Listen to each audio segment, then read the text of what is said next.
So this is the fourth in a series of conversations we're having with partnership leaders across some really successful partnership organizations globally. And the objective is, to keep it super tactical and have very, very actionable takeaways for folks tuning in on very topical conversations as well. So we don't talk about high level stuff that may not necessarily move the needle for us tomorrow, but we talk about very, very tactical, actionable stuff in these conversations. You might have attended some of our previous sessions. We did a few in the last couple of months. And if you don't already know who we are at Zomentum, we are a partner management platform ourselves, and we essentially help SaaS partnership companies and their partners build a co-sell collaborative go-to-market solution. That's essentially what we do. If you think of deal visibility or thinking of partners in the true spirit of partnership, working together hand in hand on closing deals, that's essentially what we do, trying to break silos between partners and partnership organizations. So if you'd like to have a chat outside of this as well, feel free to hit me up, and more than happy to chime in and have a conversation around that. And then today, of course, we have Cory, who is a very good friend of mine. I've known him for just over a year now. I've had the pleasure of meeting him a few times as well.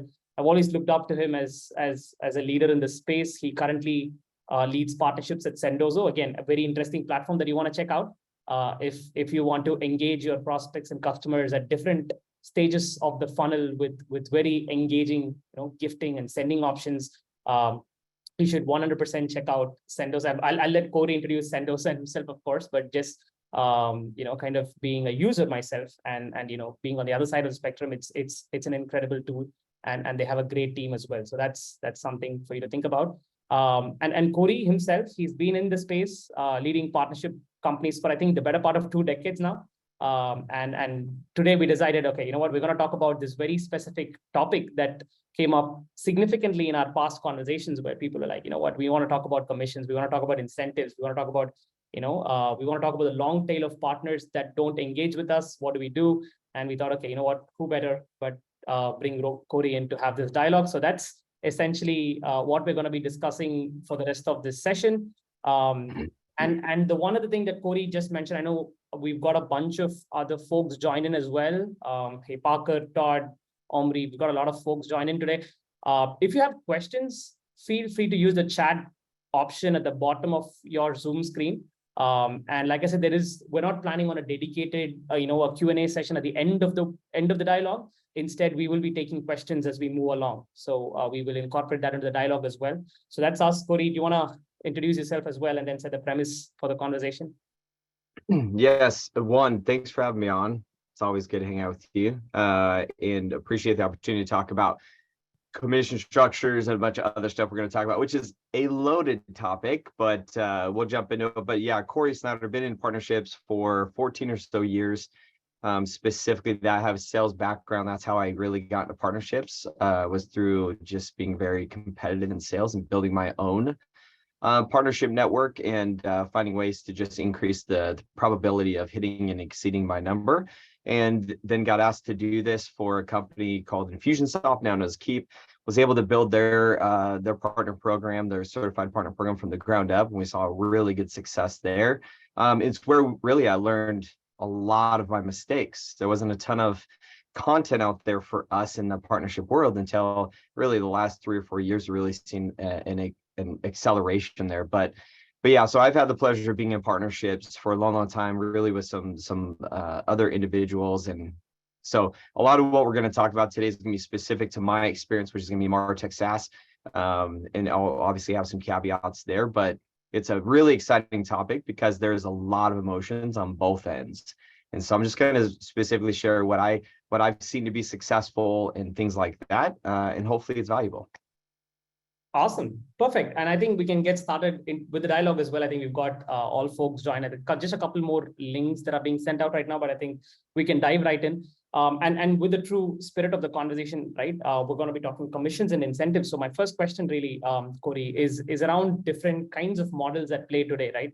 And I know we've had this conversation before as well. It really depends on the nature of the partnership itself, the kind of product that you're selling, the kind of partners that you want to work with, the market you're in, and so many other things. Do you want to set the premise there in terms of just different models, different plays at work, and then we can dive into different specifics of those aspects as well?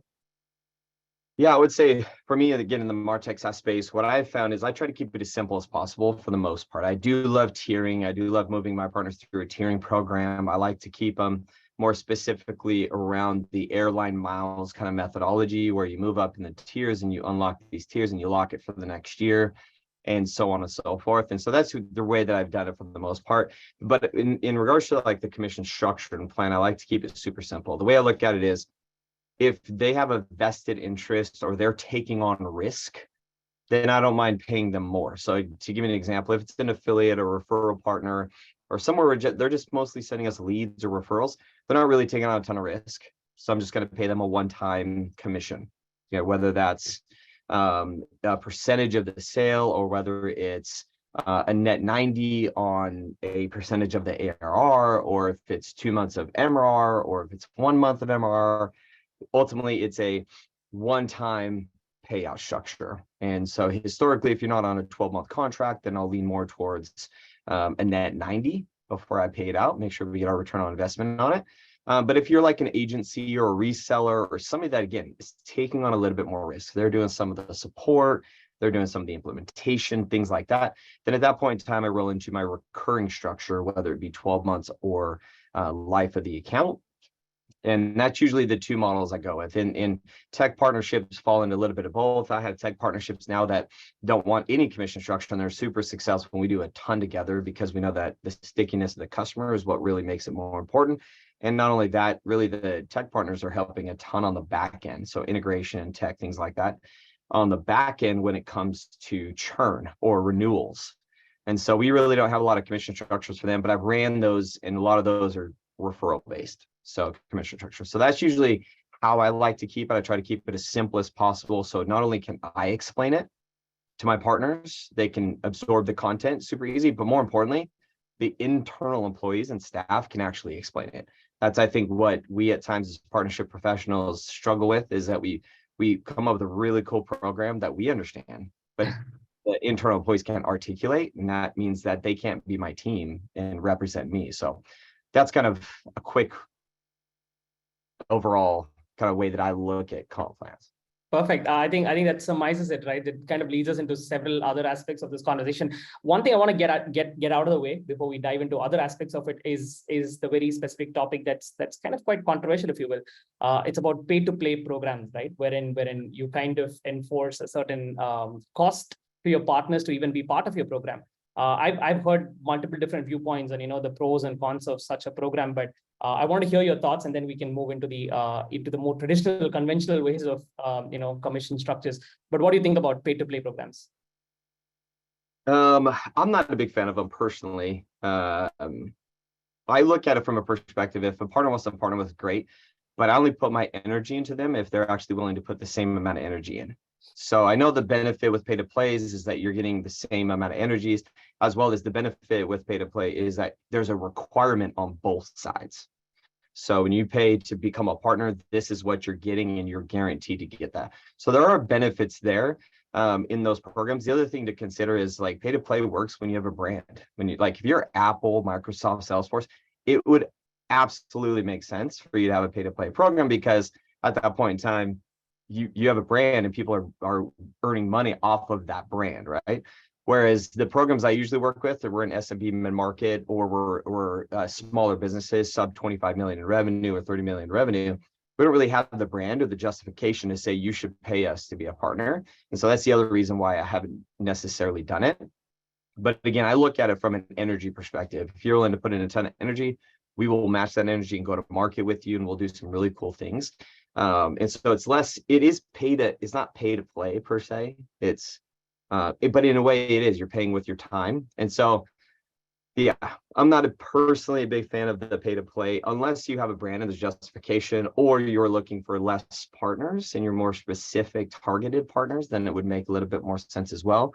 Whereas I look at my partner programs as a referral partner as an affiliate, they're an extension of our marketing team. So I want as many as possible, because the best way to dominate a competition is going to be to have as many backlinks, as many people talking about us as possible. For agencies and resellers, it's similar. It's like we can do a ton of marketing. We can go educate the market on go-to-market methodology around sending, gifting, whatever it may be, ABM, whatever it is. But if I can get them actively promoting us together, even if I don't get any revenue or leads from them, at the end of the day, it's still educating the market and we're still pushing our brand together. And so, yeah, if that answers your question, probably a longer Absolutely drawn does. out. I think I echo your sentiment as well in terms of pay-to-play programs, but I've heard a lot of people talk about it online as well in social media and some of the groups that we're already a part of.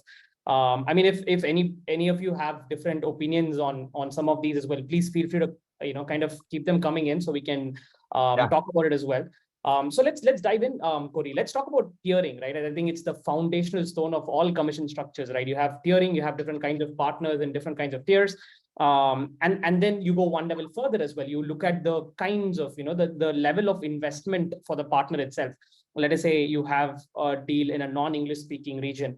And the partner is essentially just a translator, if you will, and you give them a 10%, 15% or whatever it is for a couple of years. But then there are so many different factors that kind of define or determine what the percentages for each deal for each partner is going to be. So my question to you is, from a tiering perspective, how do you keep it simple yet keep in account all of the different aspects that you need to when it comes to structuring such a commission model? Yeah, good question. So as far as that's concerned, what I do is I create a program guide, which is a very simple guide that gives an Excel breakdown look and feel to the tiering and the benefits. And so I try to make it as easy as possible for a partner to see and consume. Think about it like a lot of the pricing models that they have is like this plus this kind of methodology. But I try not to go past 3 tiers, max 3 tiers. 2 is not bad. For referral partners, sometimes I don't do tiers at all. I just do 1. Most of the time for my resellers and agencies, I'll do 3. And I try to keep it as simple as possible with benefits, obviously, and things that they unlock, like marketing materials, webinars, things like that. But for me, the goal is like I try to come from a place of like, what do my partners want versus what I want? And so in a lot of my tiering and a lot of my program benefits, a lot of them are obviously to them, marketing benefits like PR announcement or doing a joint webinar that we run and we send to our customers, or blog content together, whatever it may be, or partner advisory groups, creating a group of 12 people that is part of the advisory, discounts to our annual customer events where they can attend, opportunities to speak at those annual events. All of those things kind of play into that equation where they're just massive benefits to them from a revenue perspective. One thing we have to remember is that partners don't make their money off of commission in the sense of like, that's not how they survive. You'll hear a lot of people talk about like, oh, commissions are crap, they don't motivate a partner. And if you were to look very short-sighted to the beginning of the relationship, I would totally agree. A lot of times, if you tell a partner you get 10% recurring commission, they're like, thumbs up, great, whatever. What they want is a service revenue. As soon as that recurring commission adds up to covering an employee, I guarantee you right now that it is impactful to the partner. And that is the difference. In the beginning, I would agree, it's probably not very exciting for most partners, but once this starts making impact in their business from a revenue, from a covering an employee standpoint, and that's when it becomes impactful. And so we have to think about that when we build out our tiering and our programs as well. But again, I try to keep it as simple as possible. I also add some additional cool benefits. So like Sendoso, the way that we did our partner program is we have recurring commission, but what we added was every agency gets a free account of Sendoso. And as you unlock tiers, we give you sending balance. So not only are you getting commission, but we will drop $1,000 into your Sendoso account. So they have a free $1,000 to send and use. And so you got to think of these other creative ways that also get adoption in your platform, while at the same time, giving them straight cash into their sending or whatever it may be. Yeah. Right. So just quick clarification there. So these sending balances that you provide them, this is not your MDF, right? This is not part of your MDF. This does not constitute any. Gotcha. Nope. Yeah, this is just good job. Congrats. You hit the next tier is $1,000 or $2,000 into your sending balance, so you can use it and send it out. And yeah, that's pretty cool. That's pretty cool. And how often do you evaluate these tierings? Is it like an annual basis that you actually reevaluate to say, hey, or is it an ongoing basis? Yeah, so we evaluate the actual tiering structure at the beginning of every year. So January, we may shift that just given our annual year ends in January 31st. So we may shift that to where it's like the 31st to the 31st, but historically we've done calendar year. And so again, the way we look at it is if you hit the 20% tier, you now get 20% on every deal you sell in 2023. Unless you unlock gold and then you move to gold, right? But if you happen to sell nothing next year, then you will then reset in 2024. Gotcha. Works. Yeah. So let's talk about the 20%, right? And the 10% that you mentioned. And you know, it could also differ on a couple of things. So there are two aspects that I want to talk about. One is how do you determine these percentages, right? Is it specific to each partner in your program? So let us say for people who don't have a tier as well today, let's say they don't have a tiering structure, they have 30, 40 partners. Would you recommend a one size fits all 20%? I would never be in line for a perpetual kind of a commission. I'm not for perpetual commissions, but I know it exists today.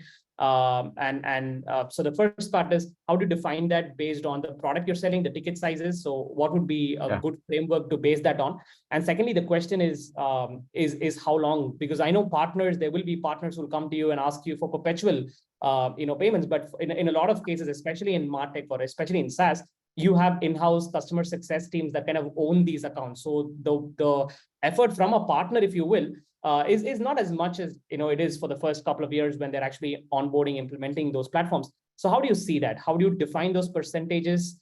And how long is the right time? Yeah, those are two really good questions. One is from a percentage standpoint, hopefully somewhat of your cost of your profit margins for specifically on partner deals. If you don't, then I usually just leave with industry standard for the first year. The rule of thumb is like you can always move up, you can't move down. When you look at partners, like so you can't be launching at 20% and then a year later be like, sorry, we're actually going to move it to 10% because our margin's stuck. You have to like think about it that way. So if you don't know, maybe start a little low and maybe have your numbers of achievement maybe a little lower than higher, and you can kind of play with it. Because I reevaluate my programs every 6 months. Even established programs, I relook at them, say, are we on the right line? Do we have the right tiering? Do we need to move the tiering? Do we need to change the tiering?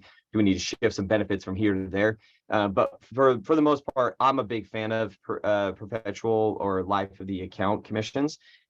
If there's risk, if they're taking on something, right? So let's say for like a Sendoso customer, they may not, after they've set them up and implemented them and created a strategy, they may no longer be working with them. So it may not make sense, right?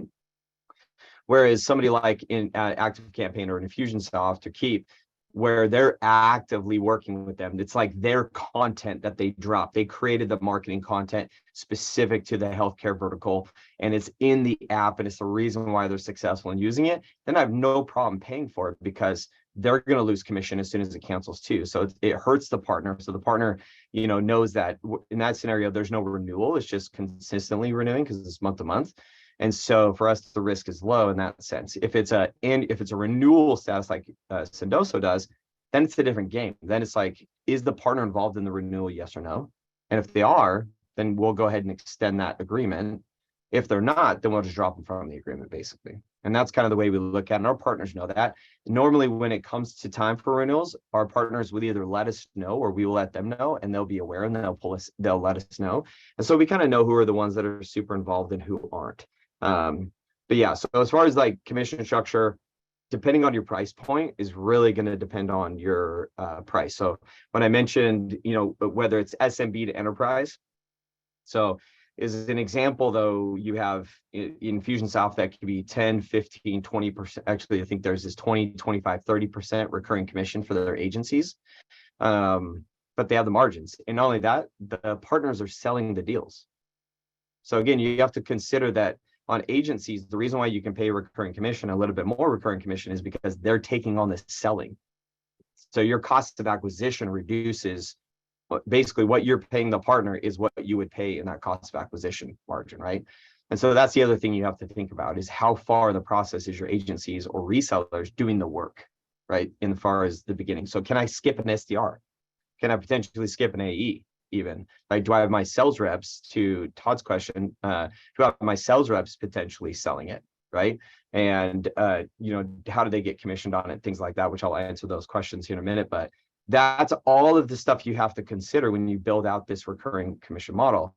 As far as like a one-time commission, you want to think of, you can keep it super simple, and you can say our average deal size is 30K. And so we're going to go ahead and just do 5%, right? $1,500, something like that. You can do that. You can also just do $500. You can go industry standard, which is usually around 250, 500, 700, depending on, again, 750, depending on the price of your product.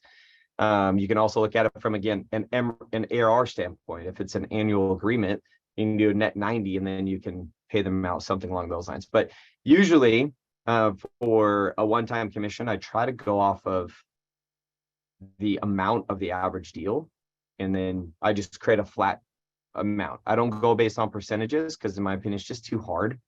The partner doesn't control the sale. So if I'm like, oh, you get 10% of that sale one time, they're like, thumbs up, I don't sell it. So I can't impact them selling more. So I just basically say, hey, every customer you send us, you're going to get $500 for this tier, $750 for this tier, and da da da da. But that's kind of the way that I've done it. At Infusionsoft, which was an SMB model, the one time was like $200, which was about equal to 1 month of MRR.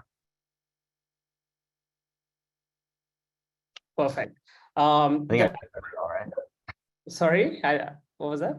I think I covered both questions, right? You did, yes. I mean, Todd can attest to that as well. Todd can, if he has a follow-up question, more than happy to take that as well.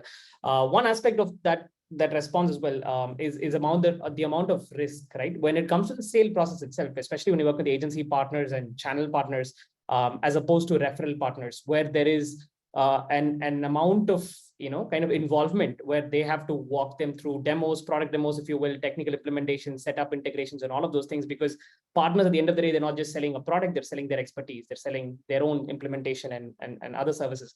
My question is how involved would our internal sales teams in this process? Do you see us as a premise where there is where there is a hand-in-hand involvement between the vendor and the partner in terms of closing those deals together? And if that does happen, which is something that we harp on at Zomentum, which is for in the true spirit of partnerships, for vendors to work together with their partners in closing those deals, because partners know the client and your product. So we kind of marry both of those things.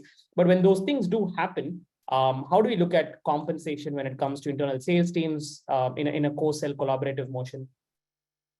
Yeah, good question. And obviously there's tons of complexities there as far as that's concerned. So again, the way that when I build out the partner programs for a referral partner standpoint, that's the reason why it's a one-time fee partially, is because they're just referring, right? We still have to go to SDR, we still have to sell it. So in all transparency, the least profitable program usually in organizations that I've seen is the affiliate program. And the reason why is because you're paying the partner and the SDR and the AE. So you're not cutting really anybody out outside of maybe a little bit of marketing, but usually it's the as far as profitability is concerned, it's the worst one. Whereas at other organizations I've worked for, my agency and reseller programs were 76% margins. And the reason why is because I cut out SDRs and AEs, depending on how far I can get the agency educated in selling. Now there is complexity on your product. Can a partner sell Zomentum? Like, is that even possible? Are they skilled enough to do so? Right. And so that's where it comes into play, is like, how complex is that product? For Sendoso, it is for the most part easy. And so what we've done is we've given them their own account so they can actually use it and demo it. We've created a certification that is not required. It doesn't have a cost to it.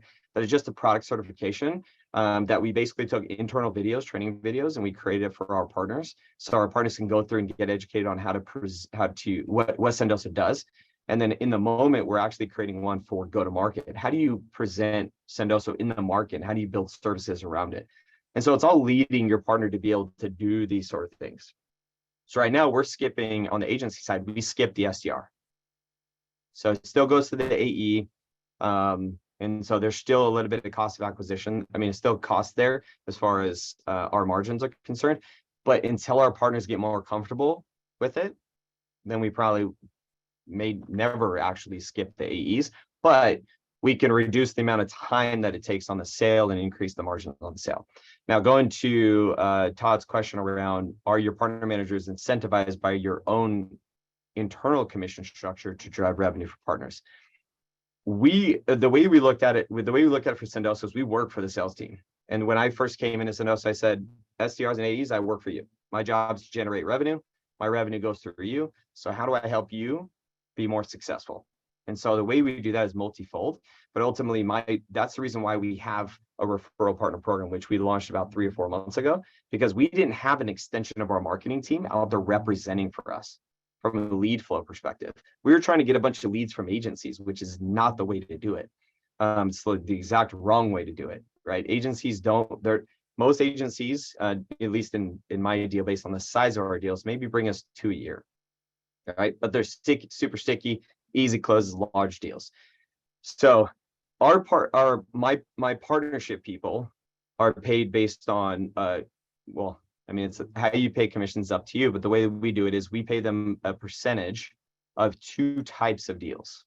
So they're paid based on 2 types of deals, and those 2 types of deals are influenced and generated. And we break out generated in 3 ways. For tracking purposes, we track events, we track affiliate links, tracking links, and then we have events, and then submitted. So actually submitted. So we put those all in one bucket as generated from our partners, and those are paid out more from a percentage standpoint to my partner manager when they close than the influenced ones. And the reason why is because, again, the reduction of cost of acquisition, this lead was generated from our partner. We didn't have it in the system already. Influence perspective, we pay about half the percentage. So let's say we pay 2%, we would pay 1% on influence deals. And influence deals, that's a bigger topic on how we track influence, but ultimately we use Gong to track our partners being mentioned on sales calls by the third party. And if it's mentioned more than 3 times, if a partner is mentioned more than 3 times, we mark that as influence. They influence not the deal, the lead, the conversation. And so we track those separate as well. But just to give an example for context on why that's so important is we're at about we'll probably finish the quarter at $3 million in revenue from partners that partners touched. Half of that is influenced. Half of that is the prospect saying, Drift, 6 Cents, or whatever it may be, them actually mentioning our partner multiple times, or said 6 Cents referred me. And so anyways, that's a larger, longer topic that I can fully give you and download you on. But ultimately, we pay them on a percentage. There's multiple ways to do it though. On the reseller question, and we'll jump into that piece too. So Jenna mentioned who papers the deals in a reseller partner model. The reseller does. That's the reason why I call them resellers and agencies, because a reseller is exactly this, in my opinion, keep in mind, a reseller is exactly the same as an agency. The only difference is the paper. If you look at Active Campaigns program, we had a ton of agencies that did exactly the same as a reseller. The only difference is they didn't take the billing. So, and there's a time and a place for resellers. I'm not a big fan of that whole model for many reasons. One is when a partner decides to leave that's a reseller and they take 200 accounts like that from you, it hurts. And so I prefer to hold the paper. And selfishly, when I do a reseller agreement, it's a discount, which reduces the look of the size of my deals, which reduces just the look of it in the sense of my deals are 30% smaller than the rest of the companies.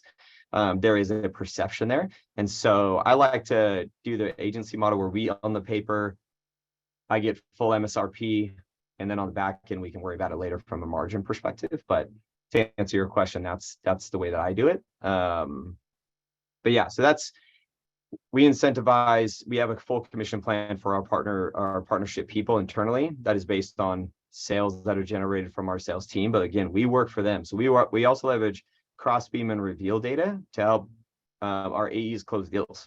So we connect partner to AE, CSM to AE, and we are very involved in the sales team and the sales process, as well as heavily involved in marketing. That was a long tangent, so I apologize, but hopefully there's some things you guys pulled from. One aspect of it, right, when it comes to percentages as well, when we have different tiers and different percentages for different partner programs, who really facilitates the payouts, the commissions, and all of those things? I mean, it can get really hectic for internal teams to kind of manage, and because it also becomes very important for partners to kind of track and have visibility of what the payouts are, what they have to expect. So what do you reckon is twofold? One is, what is the partner's expectation in terms of what level of transparency they require, and secondly, probably a bigger question is, who really facilitates all of this internally? Yeah, so it's an interesting topic, because there are people out there that are like, PRMs are not needed, they're not adopted, da da da da da. And then there's others like myself who are like, if I use a PRM for a very specific reason, and that's the difference. For my referral partners, I use a PRM for tracking links, as well as the information comes in and I have tracking, and it's completely separate system. I can see how successful the tracking links are, the clicks, the whole nine. So I use it for the sake of, I have data there that I didn't have before, right? So I use that. That's one reason. And then commission is another. They can go in and see what the commission structure is. They can track their commission structure. They can track their tiering program, and I can automate payouts if I want through that PRM. I don't have to worry about me going through finance and having finance do it, because unfortunately it is what it is. Instead of paying out net 30s, we're paying out, or every 30 days, we're paying out like every 60 days, because finance just doesn't get to it because their bandwidth as well. So I try to remove as much as I possibly can. In all transparency, I try to remove as many people outside of my team as possible from day-to-day stuff. So even marketing, when you look at like marketplace and directories and things like that, whole marketing out of the equation, I try to get as much done as I possibly can. So those are, for the referral partner, it's very specific. Agencies and resellers, yes, I would love them to submit leads. Will they submit leads? Probably not. So why do I use it? I use it for the sake of content.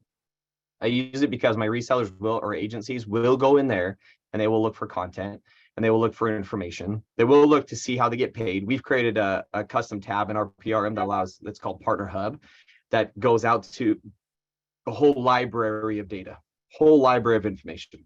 And so we use it for our agencies for that reason. Yes, they do submit leads. Very rarely do they do that. A lot of times they'll just email it to us. But again, I use that also for the commission payouts. Remove my finance team, commission payouts. Is it the best? Sometimes no. Does the partner have to go claim it sometimes? Yes.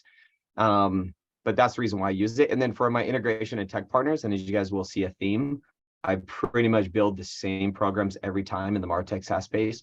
Some sort of a referral, some sort of agency reseller, and some sort of integration tech. And then for those partners, again, very similar to referral partner. Even if they don't have a comp plan, they do have tracking links. The other thing is this, a lot of our integration partnerships may never log in to the space, may never log into the PR, but I have access to their links.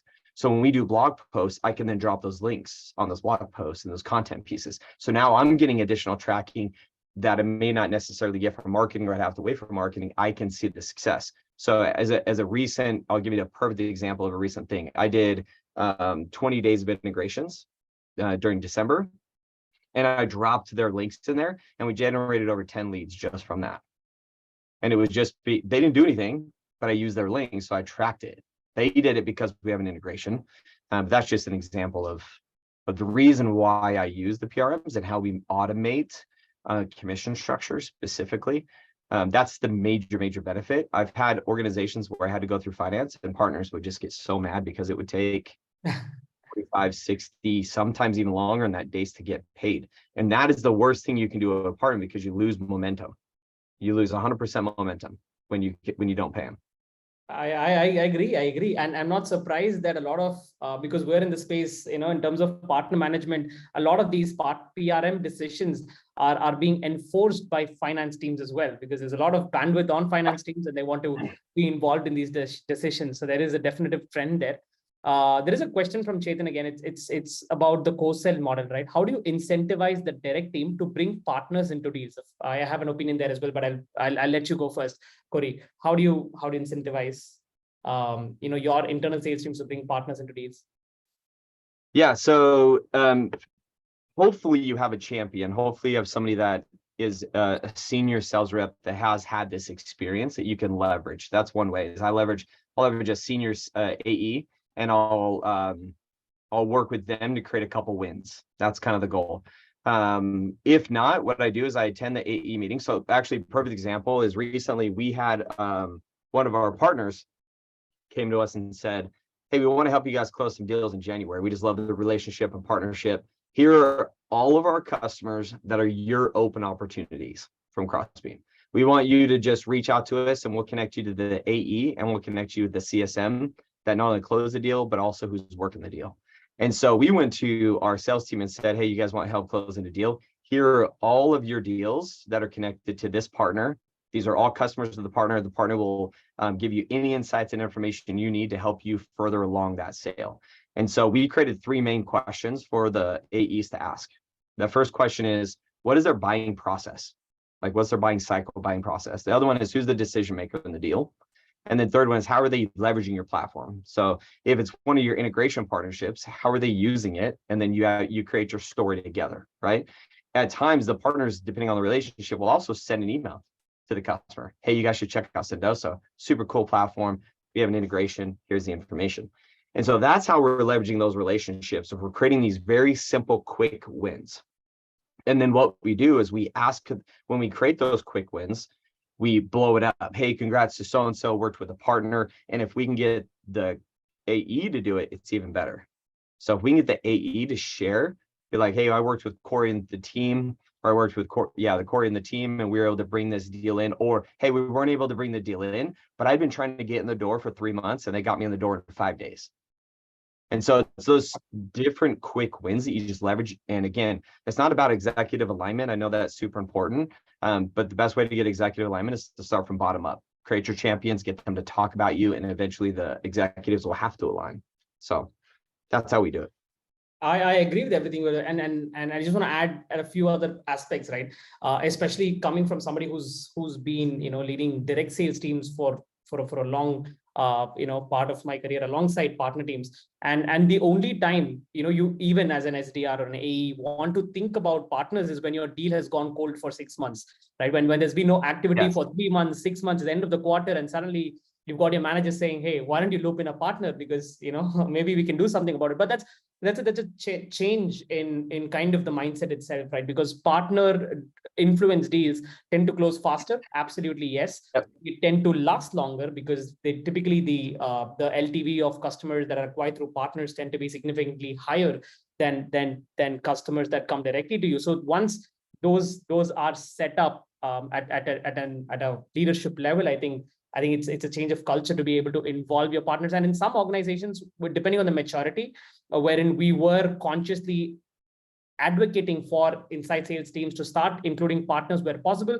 we've been very we've had that leeway with double compensation models. We've had different kinds of incentives to bring that into the fold, but it really depends on the maturity of the product, the partners, and of course the internal champions in those organizations. I agree with everything you said there, Cory. So I would add just one thing that would be something you all should implement today, if at all possible. So we if you can, we pull content, we pull data in directly into Salesforce.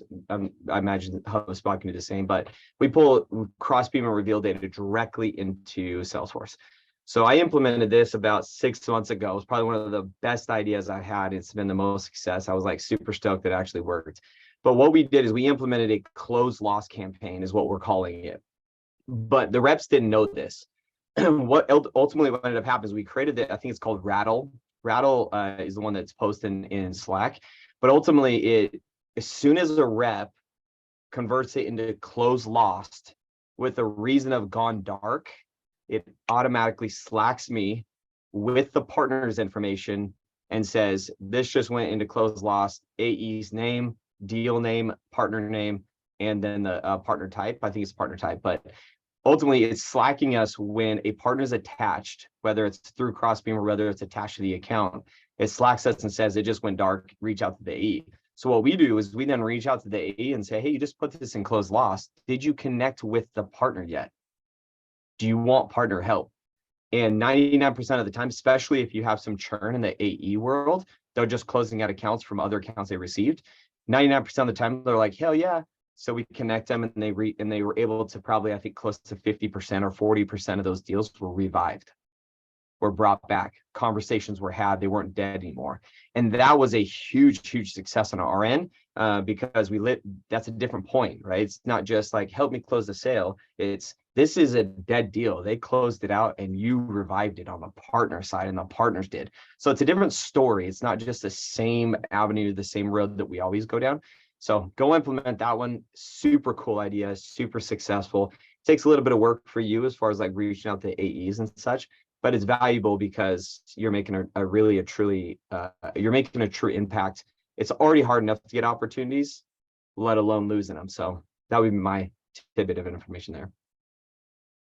Perfect.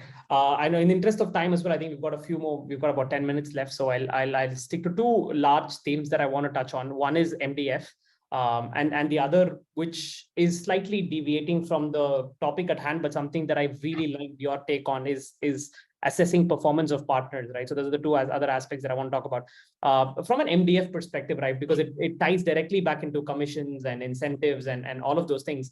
How do you identify partners when it comes to an MDF program? And how does allocation of funds happen? So how does that whole thematics happen? How do you identify and attribute funds, and how do you attribute performance of those MDF funds?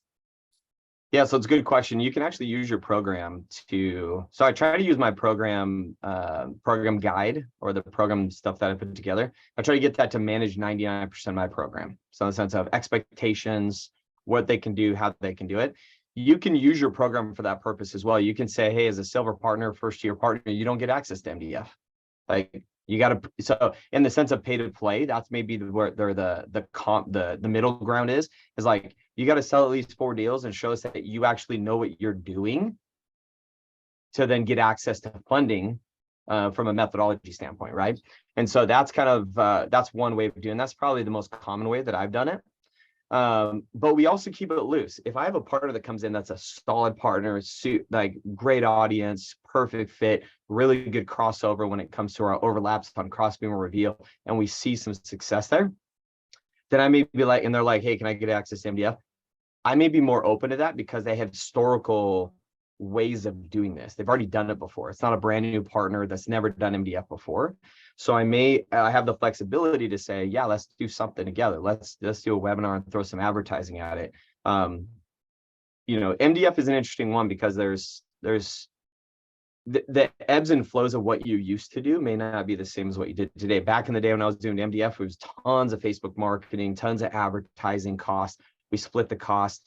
There was some sponsorship stuff that we did where we couldn't go to the event, or we wanted to go to the event, but we instead sent a partner. And the partner wanted to go. So we just said, hey, you go and we'll split the cost. So there's some MDF there where we said, if you sell at least 10 customers on Infusionsoft, then we'll give you all of your money.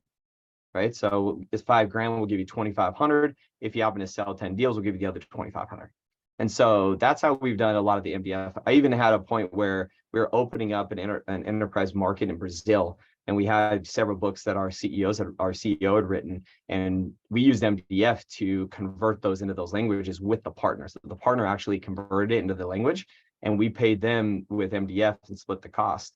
And that was one of the most successful campaigns we ever did, because now we had content specific to our product in those states in that language. And so you have to be creative with it.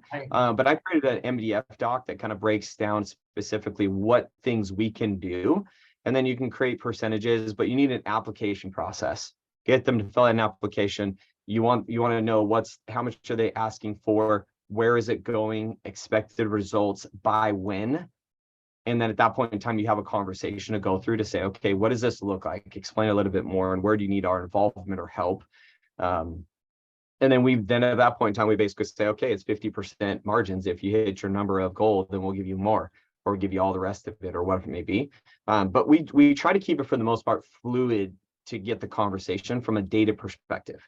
If I lock it down so tight that I don't have other opportunities come in that are just a little more risky, but are really cool ideas, then I don't know if it's going to work. But it could work, and then we didn't give the idea.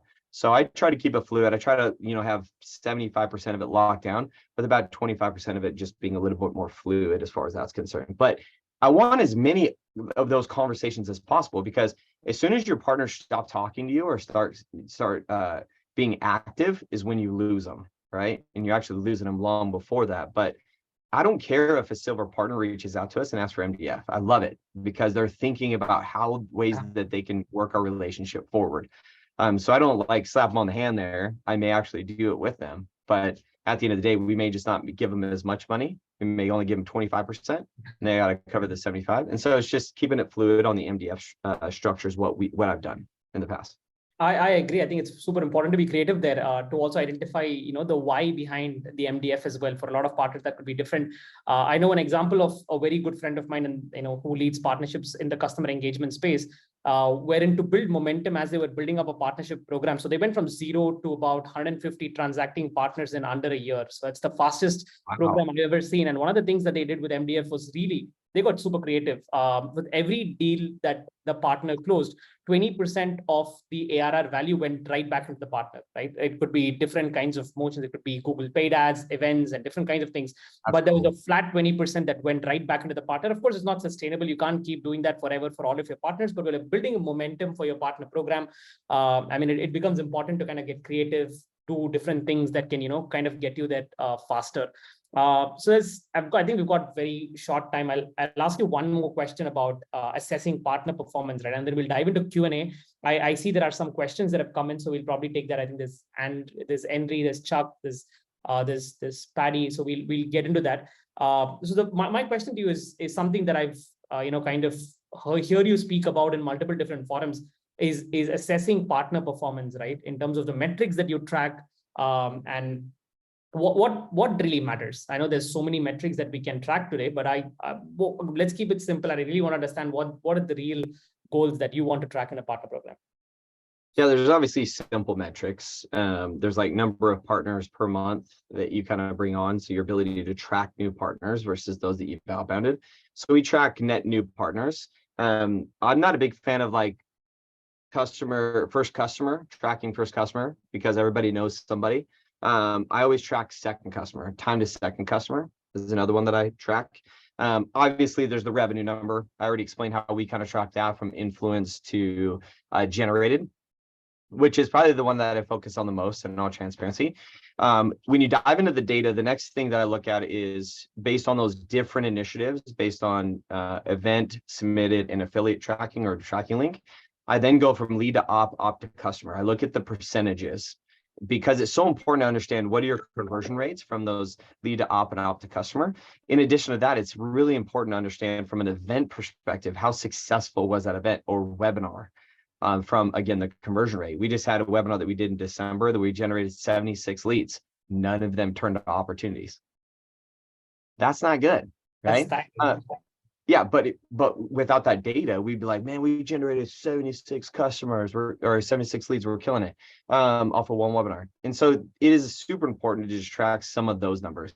Eventually, as your program develops and it grows, I recommend you take a look at your LTV, cost of acquisition, your margins, the whole 9 yards, because the healthier you can keep a program, the better. And the more that finance and leadership know how healthy your program is and how fiscally sound it is, the stronger it is for you to keep your seat when times get tough, in all transparency. And so that's what I would say is those are some of the key metrics. We also look at other metrics, what's the conversion rate for sales, and what's the conversion rate when a partner's connected to the sale, what's our average ARR when a partner's connected versus when it's not connected, and how much, is it up or down, and we report on some of that. active partner, we do report on that, which is about basically we look at is one deal every 6 months. Super simple, based on just seeing how active our partners are. Trying to think of some other metrics that we track. Obviously, we track year over year and quarter over quarter growth as far as that's concerned. We also look at again, influence is super interesting because you will notice that a partner will not submit a lead at all, but they will talk about you for days and your AEs and everything else. And so you're missing out on a ton of revenue. I'm telling you right now, if you're not tracking influence. So we track all of those things. We track pipeline with partners attached, all of that kind of good stuff. But our main metrics are new partners, because that's a baseline of how interesting are we and how well do we do our program. So it gives us some context there. And then obviously revenue. Yep. And then leads, flow, all that kind of stuff. Gotcha. I mean, if you have other interesting metrics that you track as part of your partner program, let us know in the chat. I mean, it would always be great to hear other perspectives on what you track as part of your partner program. We'll go to the question and answers. I think there's a few questions, and I think the general theme has been co-sell and around involving internal sales teams onto the deals.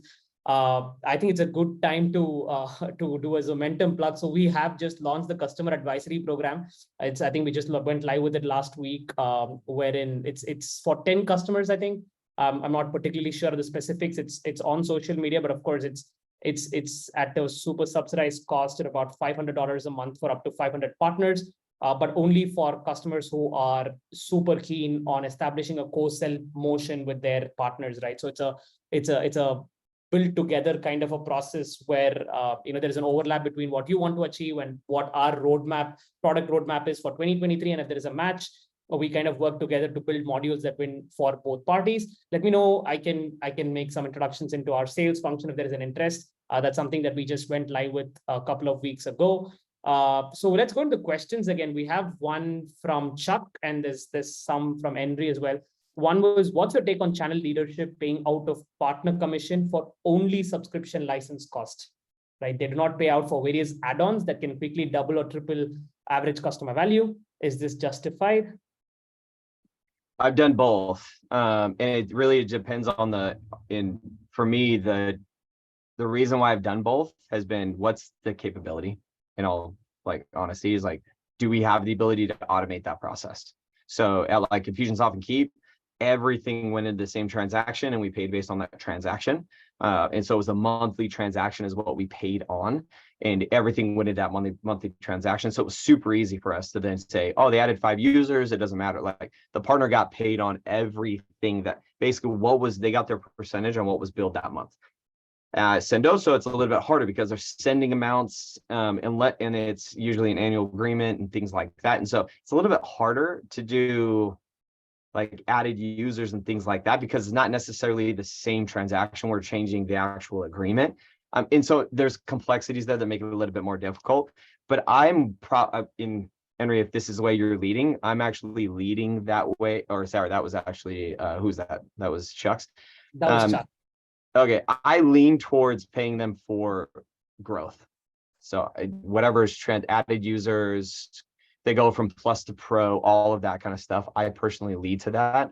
But again, it depends on the complexities and how easy it is for you to do it. And that's the only reason I haven't done it in other organizations. And we'll take one final question before we call it quits. And we only got 5 more minutes. I'm pretty sure people are jumping into other meetings as well. From Henry, we'll take Henry's meeting. And to answer you, Henry's, the other aspect of your question, which is, are these being recorded? Yes. And I will share this with you at the end of this session. The question is around exchanging deal registration and spiffs for deal reg and closing deal registration deal in exchange for giving smaller margin percentages to the partner rep. Okay, I feel like I want to read that again to understand that. And of course, you can start answering that already. I got it. Yeah, okay, gotcha. Go for it. Yeah. I also read it earlier, so they're cheating. I've done it. There are pros and there are cons with that, obviously, as you're probably already aware, which is like they could register somebody that's not interested and just for the sake of registering them. Obviously, they're not going to get a commission for, but they're being incentivized to do so. Depending on how you incentivize it, I think it's valid. I think there's another way that you can do it is you can create urgency in your rules of engagement. So what I mean by that is like, if you have a net 90 day or a 90 rule where they register them and they're good for 90 days. We have a lot of partners that were working a deal, never registered it, and they reached out to us and we sold it, and the partner loses out on that commission. And so it only takes one time to fill that pain. And so you can incentivize maybe finding a way to get databases connected, which is super hard to do, but some partners are okay with that.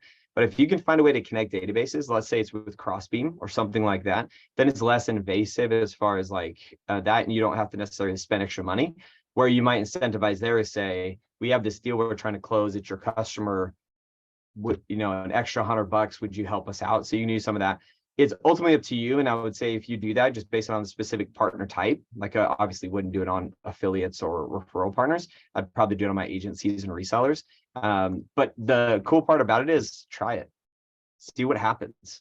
That's the benefit of like what we do is like, you can throw something out there and say, I think this is what's going to happen. We'll run it for 6 months and see if we find success, and maybe pilot it with 10 partners that are the most active or most responsive, and do it. I love the question. I think it's a great idea, and I think it's worth trying. And then obviously update us if it was successful. Absolutely. That I think we'll call it a day with that. One quick request from me is for you to share feedback on, you know, the session itself, just to see if it was actionable enough, if it was tactical enough, because we want to stay away from too much strategy. I think we see that enough on, you know, other social media already. So we want to keep these sessions super tactical. If you have any feedback for us in terms of how we want us to structure these sessions going forward, we have another one coming on sales enablement specifically next month in the second week of February. It's about sales enablement across different different partners, different journeys, and so on and so forth. So we'll kind of come back to you with that in a bit. But otherwise, any and all feedback is appreciated. Thank you so much for joining in. And I'm super surprised that all of you stayed back for the entire duration of the session. That makes me super happy. Thank you so much, Cory. Appreciate it. I think great session personally. So that's that from me. Awesome. Thank you, folks. Appreciate it. See you, everyone. Take care. Bye-bye. Bye.